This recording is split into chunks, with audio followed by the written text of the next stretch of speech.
أرحب بكم في هذا اليوم اللي هو اليوم الوطني للبلدية، طبعا الذي أقرته السلطات العمومية سنة 2019، وهو يصادف صدور أول قانون للبلدية بتاريخ 18 جونفي 1976. نضيف الشرف راح نكرمه درك اللي هو السيد رئيس بلدية عقادة باعتباره عميد من أعمدة رؤساء البلدية في بلعباس. المجلس الشعبي البلدي السيدي على رأس السيد رئيس البلدية.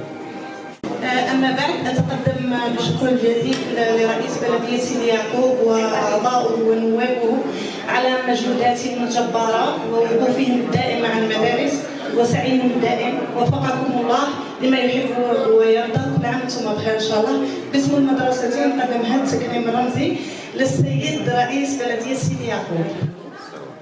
شكرا. شكرا جزيلا في هذا اليوم الوطني للبلدية.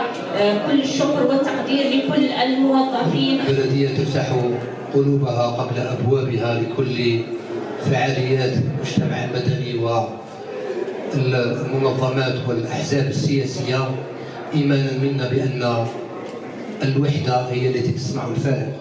على كل حال أنتم في ضيافة بلدية سيدي يعقوب بمناسبة هذا اليوم الطيب، وهو اليوم الوطني للبلدية المصادف ل 18 جونفي من كل سنة.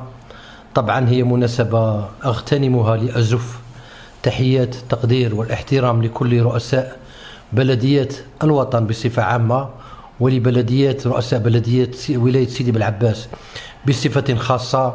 أتمنى لهم دوام الصحة والعافية والأمن والأمان والاستقرار والنجاح في مهامهم.